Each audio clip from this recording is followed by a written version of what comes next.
Hello and welcome to another video. I'm Kamikyalai here, and today I wanted to show you the mirror technique. I wanted to explore it a little bit more. So I'm not going to cut it into a square this time. I just want to show you the principle of the mirror technique.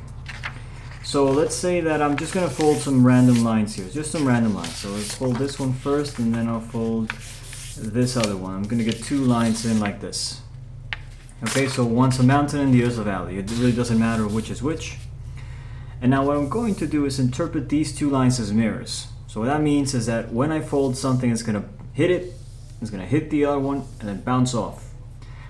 Each line that hits will have the same angle of incidence. So let's just go ahead and fold that in. So let's just fold another random line going in here.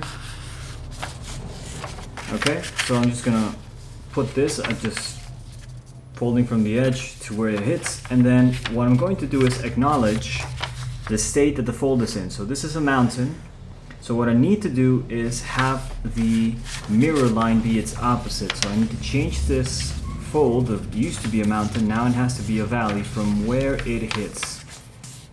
So it does this bulge, right? Then this little bit that I fold here, this little bit,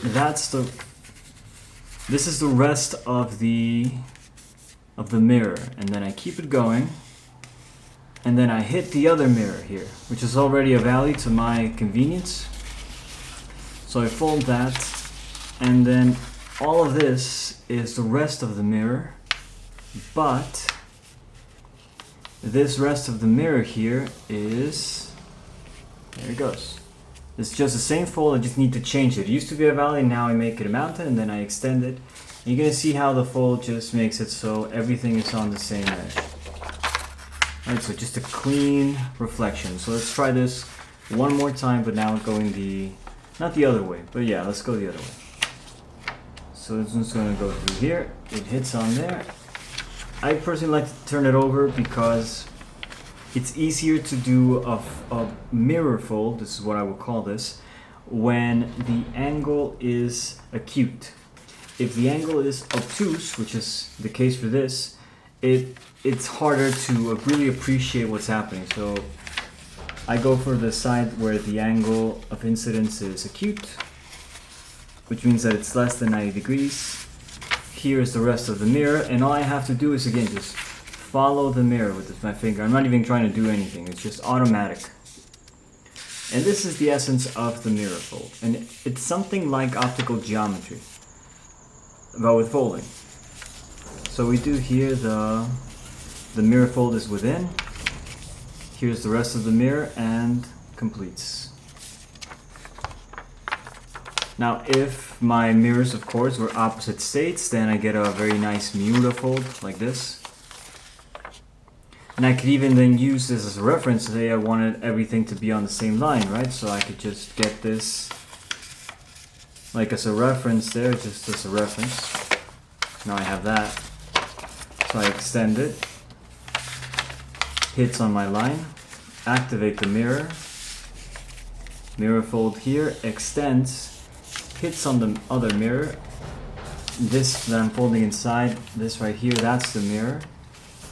So is this one, so I extend, completes. And now I can put it all together. It can look like this. So it's a very simple procedure that yields very interesting results. And when we apply this technique to Islamic patterns, we actually get that's sort of what distinguishes paper folding from compass and straight edge, how automatic and easy it is, quote unquote, easy to fold these kinds of things. Also, when we have something folded up, so let's say that I wanted just to fold everything on this line, right? This is another way of doing mirrors. So now I have it all on that line, and I actually folded it all overlapped. But now I unfold it, and you're going to see that the folds are going to be in different states, although the folds are pretty much where the line is. So what I have to do next in this case would be just to change the states of folds. So there are two states of folds. It could be a mountain or a valley. It's a binary system. However, there is a third state. It's almost like an androgynous state. I call it the neutral state. The neutral state is when a fold, this is what it would look like, by the way, this is what our mirror looks like. So a neutral fold is when a fold is both. Let's take the top, let's take all of them for instance. So let's say that that's a valley, so I make it into a mountain. And then I have this mountain, I'm going to turn it over because it's easier for me to turn mountains into valleys into mountains than mountains into valleys. So I have this valley turned into a mountain, and the technique I like to use, at least when I'm on the edge, is use my middle finger with my thumb and forefinger here to kind of push, you know, I'm kind of doing this move a little bit just so that I can intend it, and then I can just change this or squeeze it. I don't need to press it too hard, I just need it to be there. That's the other state, and that's it. It's not that much energy you need to convert a fold from one to the other. So this one also gets the treatment. This mountain gets turned into a valley. Well, this valley gets turned into a mountain. So there's this one.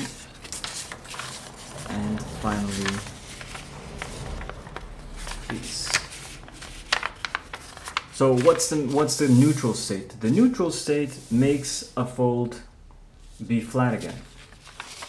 It neutralizes it, you see. So we used to have this very alive kind of mountain range, and now it's flat. So if you ever, you know, fold a paper accidentally, what you can do is just take that fold and fold it the other way, and you can more or less get it to be flat again. So this is the essence of the mirror technique. Not the changing states, although that is a very important part of applying the mirror technique. But the mirror technique depends on us being able to change the states. To have the angle of incidence be the same as the angle of reflection. Make it, well, this is a nice mirror. Of course, we could extend the lines of the folds and find other intersections. We could interpret those lines as mirrors themselves. But we'll leave it at that for today, for right now. So thank you very much. I will see you next time. Take care and happy foldings.